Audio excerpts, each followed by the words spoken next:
Hello, in this video I will be talking about the third formulation problem in our tutorial. It is a production mix problem. It is very simple and it's similar to the extended toy production problem you saw in the lecture. So I won't be getting too deep into details. It is a classic production mix problem where we need to decide how many units of each product to produce in a way that maximizes profits and respects the available resources while simultaneously satisfying the demand. The only difference between this problem and the toy production problem is that in this one, products have to go through 4 different departments. Every unit is processed for a specific amount of time in each department, which is given here in this table.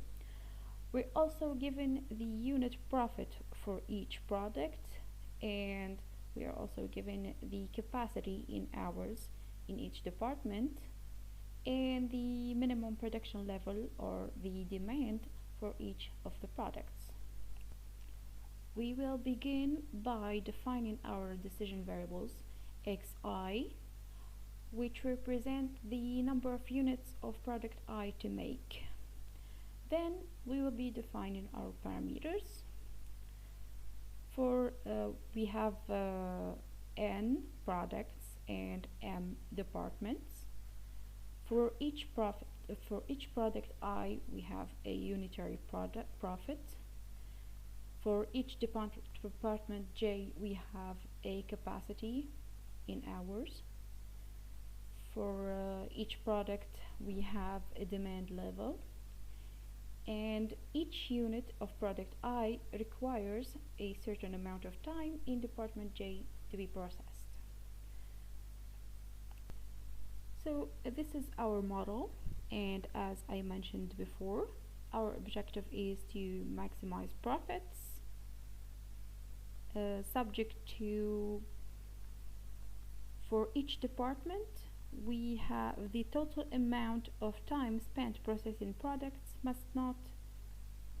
must be equal to or less than the capacity of that department. And for each product, we need to produce a number of units that is equal to or greater than the demand. And of course, we have the integrality constraints since the x's are whole products. They're not measured in kilograms or something else.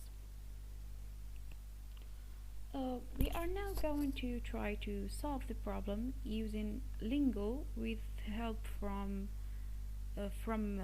Excel interface, which will just make entering data and reading output much easier. You can see here that I summarized the data given to me in the problem as concisely as possible in this table. And I'm going to be naming the data ranges that I will use in my Lingo script.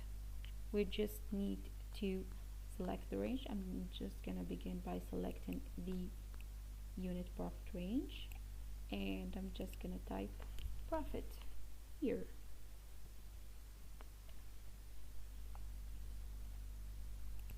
I just went ahead and named all the ranges we need, including the range of the output. Here you can see a list of range names here, and if you select a range, its name should be displayed in here. Okay, next we should make sure that our workbook is saved somewhere or on our computer, and close all other workbooks.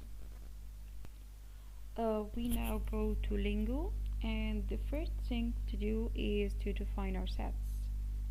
And for each set, we define the pertinent parameters or variables. So we have 2 essential sets, which are products and departments. We also have a third set, which we're going to name pxt, which takes products as its first argument, and the set departments as its second argument.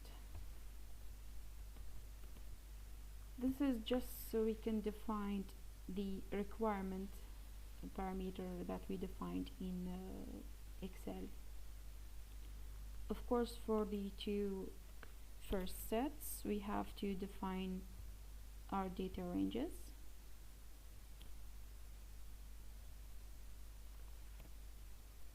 And the pertinent variables or parameters. For the products, we have profit,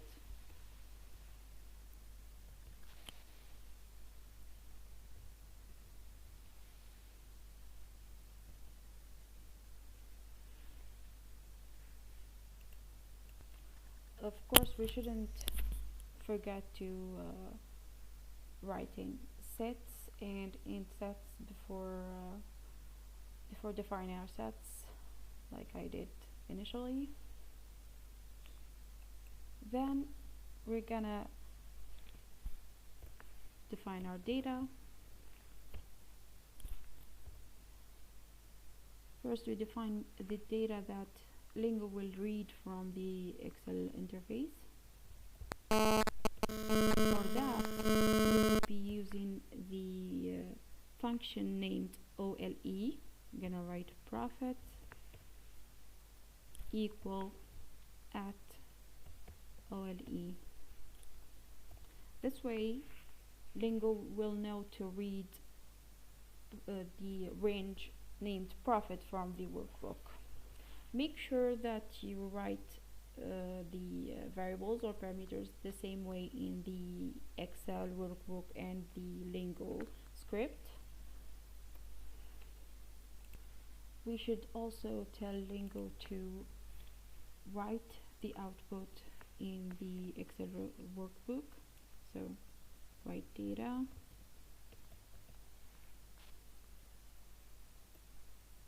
we're gonna use OLE in the reverse way, so we're gonna write OLE at OLE, sorry,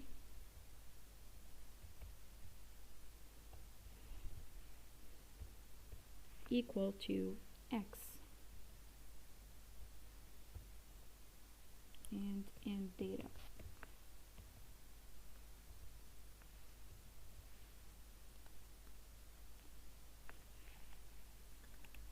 The next step is gonna be pretty much translating the compact model we wrote into a Lingo syntax. It's pretty simple. Okay, now I translated the model into Lingo syntax. I'm just gonna go ahead and click 1. Okay, seems to be no issues. Check our workbook, and there we go. We have the number of units to produce of each product. This is our profit. This is just made using an Excel function, some product X times profit, and the total use of resources has not exceed the amount available, so of course we are in the clear.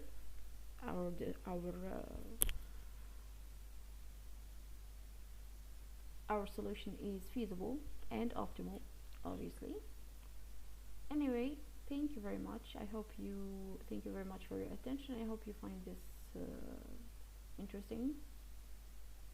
Let me know if you have any questions.